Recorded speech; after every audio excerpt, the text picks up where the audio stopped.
Why is there this kind of this push to get so many media interviews for the Manchester United captain right now, Mike? Look, Bruno Fernandes is no stranger to being very outspoken and being very vocal. I think there's a bit of, why didn't you fight for me more last summer, right? Because Manchester United never came out, and as the Saudi bid became more realistic, they didn't outright come out and say, no, Bruno's not for sale. They entertained it. And if you're Manchester United captain, if you're Bruno Fernandes, you would feel some type of, I know I would feel some type of way of, hey, I thought I was the main man. I thought this project was built around me. And I think he's right to think, okay, let me start hedging my bets and thinking about life beyond. And I wouldn't be surprised if this last season, if the project goes absolutely south after a good World Cup, I could see Bruno Fernandes leaving Manchester United and entertaining a different offer. It's always a business, right? Like at one point, not even Messi was untouchable, right? You can't think that you're going to be in one place at the same time for the rest of your career. So Bruno and Manchester United, like, you got to entertain an offer. If an offer comes that's too good to refuse, you got to consider letting your captain, your best player, go. Nonetheless, that's not the reality that we're in right now. I think that Portuguese national interview and this Rio Ferdinand interview, I think, are a coincidence that it all happened, because that Portuguese interview didn't happen then and there that Sunday. It was something that was happening during international camp, and he spoke about Manchester United, and Rio probably had this interview lined up for a couple of weeks now, right? So they just both happened to drop in the same week. But again, this is the captain of Manchester United. Let's just think back to the standards that Manchester United once had. And it's been kind of like the theme this week about Bruno Fernandes.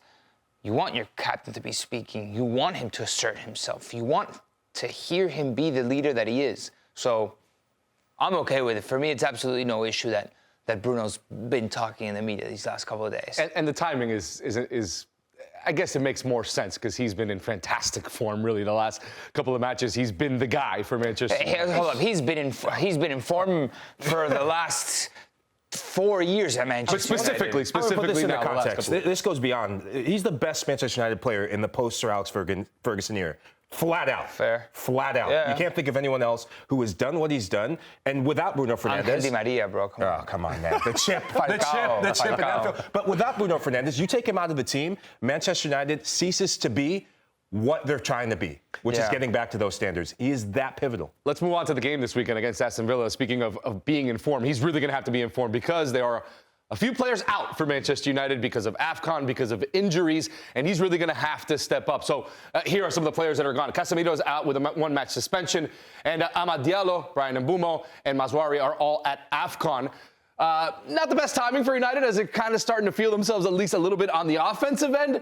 For these players to be gone, how do they replace them, and what do they do? Maybe some opportunities for some other players, Mike. Yeah, it's really their whole right side of the team gone right now, and every Manchester United fan is going to be doing this, watching every single Cote d'Ivoire, every single Cameroon, and every single Morocco match, hoping these players come back healthy. But this is the time and space where tactical changes, as quick as possible. Yeah.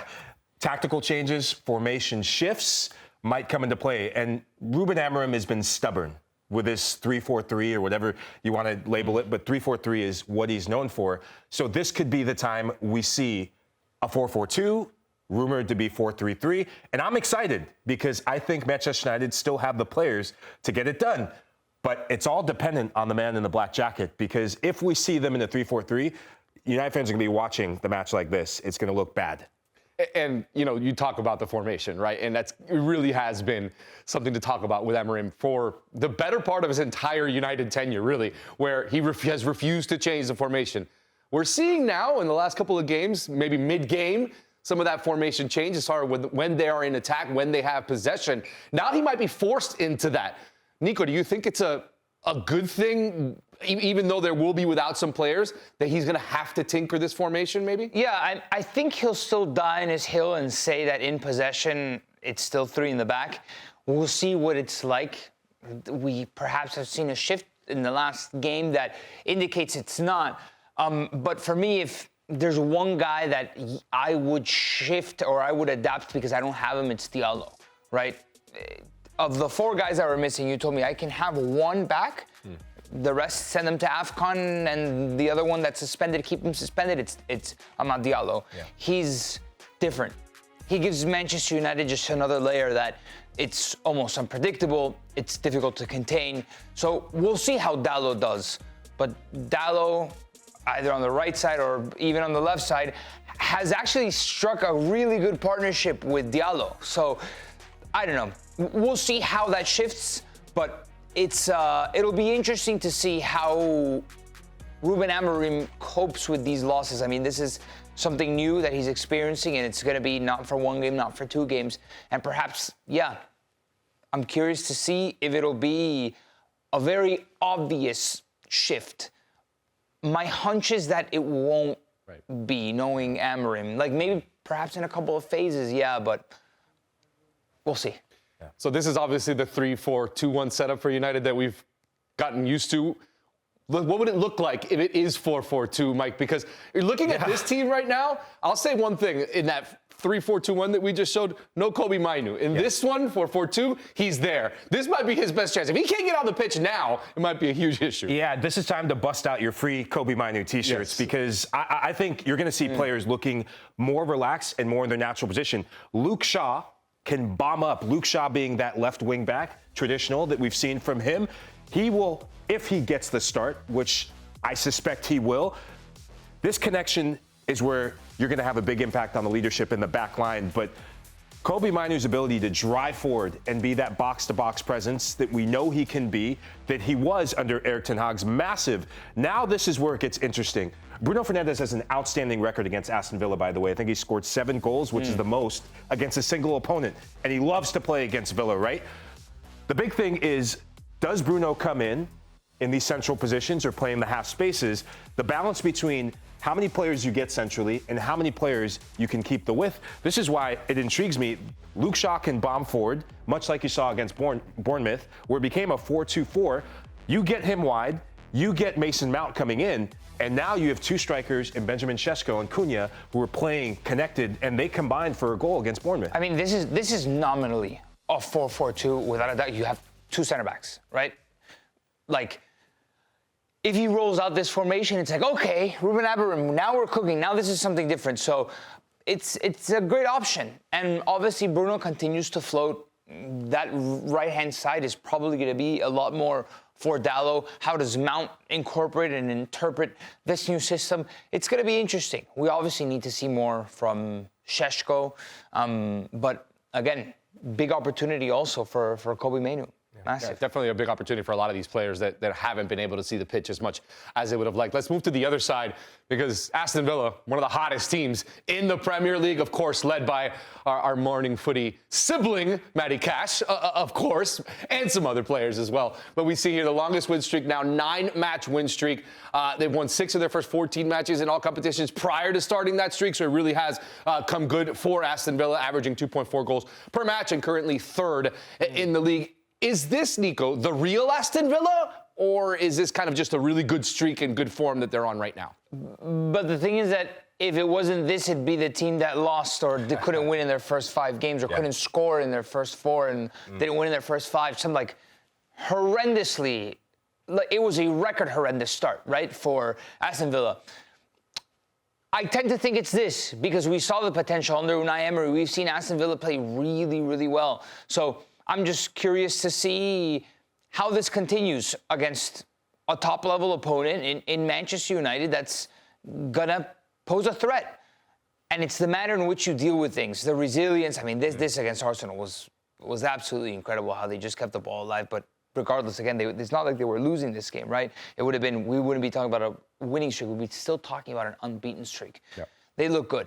And at home, even better. Yeah. I mean, you talk about the juxtaposition.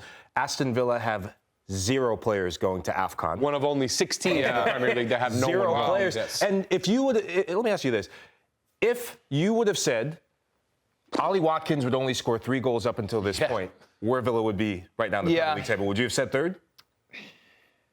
No, I wouldn't think so. But my point also coincides. No, he's not there. Yuri Tielemans. Tielemans coming back from injury was massive for Villa. He's the music maker for the Villains. And without him, I mean, let's proportionally speaking, right? We started off this segment saying, where would Manchester United be without Bruno Fernandes?